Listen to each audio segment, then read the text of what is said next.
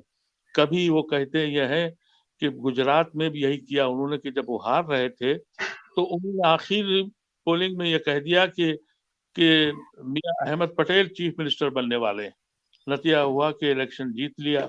U P میں election لڑ رہے تو قبرستان اور شمشان کی بات کر دی. تو وہ ان کو معلوم ہے کہ ان کو پاپولر نعرے جو ہیں وہ ان کے مشہور ہیں، انہی کی وجہ سے وہ جیت بھی جاتے ہیں. میں ذرا باری صاحب سے پوچھوں. ہاں جی میں اسی میں ایڈ کرتا ہوں ادیب بھائی کی بات میں.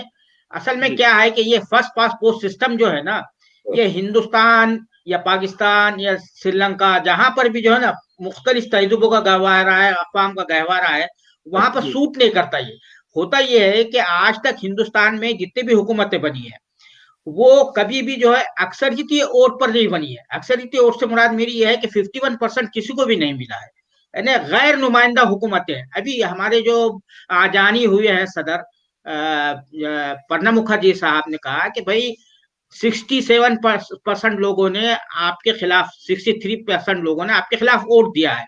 تو آپ یہ مت سمجھو آپ 37% ووٹ سے آئے ہیں. پہلی مرتبہ جب آئے تھے تو 31% ووٹ سے ہی آئے تھے آپ.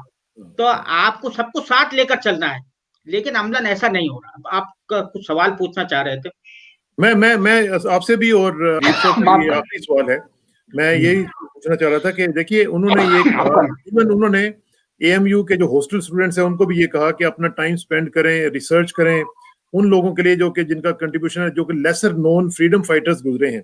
اب جب فریڈم فائٹرز کی بات آتی ہے اس میں تو ہم نے دیکھا کہ ایون یہاں تک کہ ہم نے ایک فریکس دیکھا جو کہ محمد علی جناح صاحب کے حوالے سے جو ان کی تصویر تھی اس کے اوپر 2 سال پہلے کیا ہوا. اس کے بعد آپ یہ دیکھیے کہ جو انہوں نے یہ بھی کہا کہ جی جو لائبریری کے لوگ ہیں وہ جو پرانے مینوسکرپٹس ہیں ان کو ڈیجیٹائز کریں. اب ڈیجیٹائز کریں تو دہلی پولیس جو ہے وہ چارج شیٹ کر دیتی ہے سیڈیشن اور ان لافل ایکٹیویٹیز کے حوالے سے. اب دیکھیے آپ کو یاد ہوگا شرجیل کے حوالے سے کیا معاملات ہوئے. تو یہ جو سوسائٹی میں اس طرح کی چیزیں یہ انٹروڈیوس انہوں نے کروائی ہیں. ادیب صاحب آپ مجھے بتائیے گا، پہلے آپ مجھے بتائیے گا باری صاحب کہ اس کا امپیکٹ کیا ہوگا. اور ایک طرف ان کی یہ تقریر سنیں، وہ والی تقریر سنیں، یا ان کا پہلے والا ماضی دیکھیں، کیسے اس کو ریکنسائل کریں؟ نہیں، صورتحال جو ہے نا پولرائزیشن کی جو پولیٹکس ہے نا، یہاں پہ پولرائزیشن کی پولیٹکس ہو رہی ہے. کیونکہ جیسا عجیب بھائی نے بتایا نا جو مسائل ہے یہاں پر، بے روزگاری ہے بڑھ گئی ہے، کہ پہلے لڑکا کالج میں ایڈمیشن لیتا تھا تو ادھر اس کو جاب مل جاتی تھی. کسان سڑکوں پر ہے. ہر معاملے میں جو انڈیکس ہے سماجی جو ترقی کے جو اشاریے ہے اس میں سب ہمارا ملک جو ہے نیچے آ رہے ہیں. تو اس کے معنی کیا ہے؟ ہم تنزل کی طرف جا رہے ہیں، ترقی کی طرف نہیں جا رہے ہیں. تو ظاہر بات ہے اس سے توجہ ہٹانے کے لیے تو divert the attention of public from real issues, اس طرح کے مسائل اٹھائے جا رہے ہیں. تو یہ حکمرانوں کا جو ہمیشہ کے حکمرانوں کے ہٹ کنڈے ہوتے ہیں، حربے ہوتے ہیں کہ کس طرح سے عوام کو ان کے اصل مسائل سے ان کی توجہ ہٹائی جائے. ادیب صاحب یہ پوچھوں گا، ادیب صاحب آپ بھی ذرا مجھے بتائیے گا، ایک طرف یہ سب کچھ ہو رہا ہے، ایک طرف ہم نے دیکھا کہ یو پی جہاں پہ علی گڑھ ہے وہاں پہ ہی اس کے جو چیف منسٹر ہیں انہوں نے لو جہاد کے نام سے لیجسلیشن شروع کر دی ہے. لوگوں کے اوپر اب خوف کی فضا پیدا ہو چکی بھی ہے. تو اس کو کیسے ریکنسائل کیا جائے گا؟ مسلمانوں کے پاس کیا اسٹریٹجی کیا ہے؟ نہیں، میرے جو کچھ ہوا ہے علی گڑھ میں اور جو اس طرح کی انویٹیشنز آ رہی ہیں، میں آپ سے بالکل واضح کر دوں، اس کا مسئلہ سب سے بڑا یہ ہوا ہے جو یہ لوگ کامیاب ہوئے ہیں آر ایس ایس میں. اگر آپ کسی قوم کو خوفزدہ کر دیں، اس کو ڈرا دیں، تو پھر اس کی ساری صلاحیتیں ختم ہو جاتی ہیں، وہ اس کی انٹرپرائز ختم ہو جاتی ہے. دیکھیے میں آپ کو ایک چھوٹی سی مثال دیتا ہوں. آزادی کے وقت جب یہ ملک آزاد ہوا تو زمین تو بٹی تھی، لیکن حقیقت یہ ہے کہ جو مولانا آزاد نے کہا تھا کہ زمین نہیں بٹی بلکہ ایک قوم بدل گئی. تو ایک قوم بٹی تھی, وہ قوم بدنصیبی سے ہماری قوم تھی. ایک بھائی اپنی روزی روٹی کے لیے پاکستان چلا گیا اور دوسرا بھائی اپنی ماں کو یہیں قبرستان میں دفن کرنے کے لیے یہیں رہ گیا. اس وقت ہماری اکنامک کنڈیشن, ہماری ساجھیداری برابر کی تھی. اس وقت کی یہ ایک پلان بنا کہ ہم, یاد ہے بچپن میں چھوٹے تھے تو ہمارے اسکول میں ہمارے دوست کہتے تھے کہ تم بھائی پاکستان بن گیا, جاتے کیوں نہیں ہو, تمہارا تو ملک بن گیا, تم یہاں کیوں رہتے ہو. ہم آ کے گھر میں بھی پوچھتے تھے اور ہمارے دماغ میں بھی یہ بات نہیں آتی تھی کہ جب پاکستان بن گیا تو ہم یہاں کہاں رہیں گے. اور ہم نے ایک اپنی, معاف کریں, اس وقت کی ہماری مسلم قیادت فیل ہوئی, اور آج کی بھی مسلم قیادت اس لیے فیل ہوئی کہ مسلمان ڈر گیا ہے, ایک خوفزدہ قوم ہے. آپ دیکھیے کہ جب یہ ملک آزاد ہوا تھا تو وہاں سے سکھ اور پنجابی آئے تھے, لٹے ہوئے, مٹے ہوئے, سب کچھ تباہ کر کے. یہاں کی زمین نے کہا کہ آؤ, ہم نے اپنے دامن کھول دیے. ان کو خوف نہیں تھا اپنی قوم مرنے کا, یا ان کو کسی طرح کا خوف نہیں تھا, ان کو زندگی بنانی تھی. نتیجہ یہ ہوا کہ آج وہ دنیا کی اور ہندوستان میں سب سے بڑی انٹرپرائزنگ کمیونٹی ہو گئی, اور اس کا مظاہرہ ہم نے دیکھا.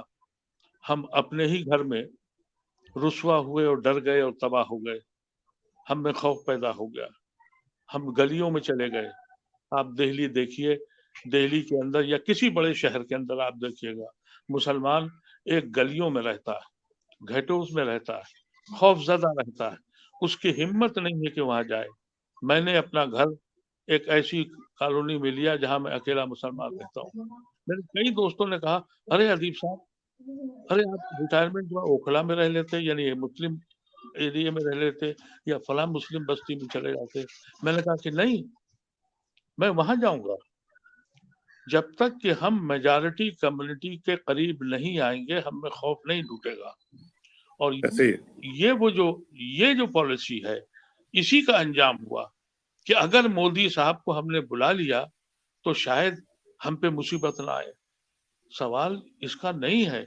اگر کوئی قوم اپنا حق مانگنا چھوڑ دے, اور اگر کوئی قوم خوف زدہ ہو جائے, مجھے اس کا مستقبل دکھائی نہیں پڑتا. میں جہاں آج کھڑا اللہ کرم کرے ہوں, مجھے ایسے ہی لگتا ہے. میں آپ سے عرض کر دوں کہ میں نے کبھی اپنی زندگی میں نے علی گڑھ سے تو صدارت کی تھی, لیکن میں آل انڈیا یونیورسٹی کا ہیڈ بنا تھا. اس وقت 43 یونیورسٹی ہندوستان میں تھی, اور میں وہاں اس کا پریسیڈنٹ بنا تھا. اکیلا مسلمان تھا, مجھ میں ہمت تھی. آج کے نوجوان میں خوف آ گیا ہے.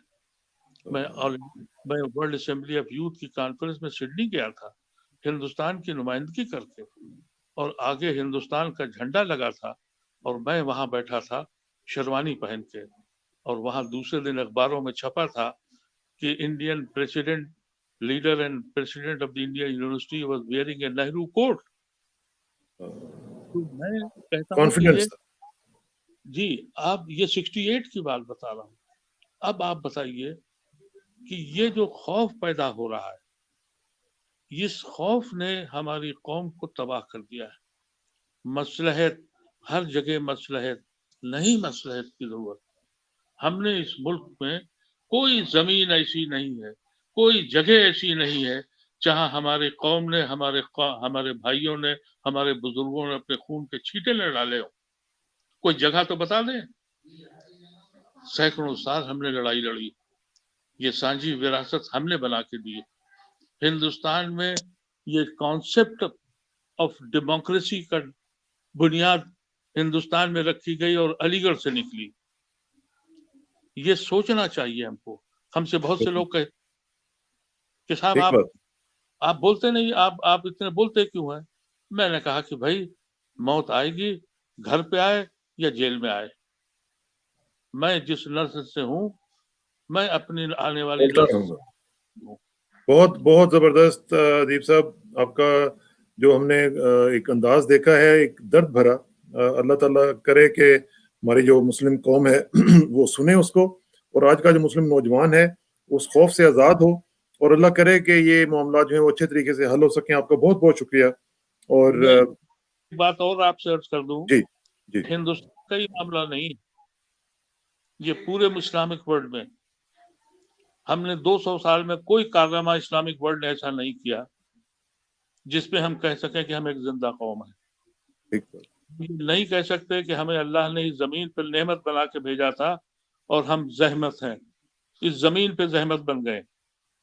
میں آپ کے ذریعے کہنا چاہتا ہوں کہ یہ صرف ہندوستان کا مسئلہ نہیں ہے, یہ پاکستان کا مسئلہ بھی ہے, یہ عرب ممالک کا مسئلہ بھی ہے, مسلم امہ کا ہے کہ اس نے اپنے مذہب کو بدنام کرنے کی ساری سازشیں کر لی ہیں.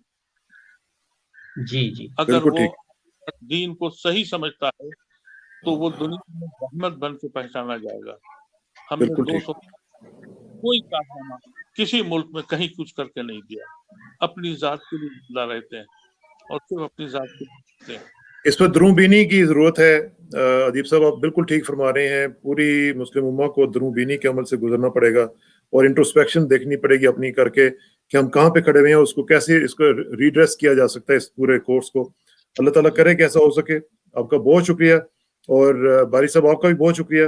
آخر میں دعا کہ میں تیرا ہی بندہ ہوں اور میرا فخر اسی میں ہے کہ تو میرا پروردگار ہے. تو بالکل اسی طرح ہے جس طرح میں چاہتا ہوں, مجھے بھی اس طرح بنا دے جس طرح تو چاہتا ہے. سپردم بتومائے خیشرا تو دانی حساب کم و بیشرا. مجھے اسراق ثنا کو اپنے پورے پینل کے ساتھ اجازت دیجیے. جلدی ملاقات ہوگی انشاءاللہ. اللہ حافظ.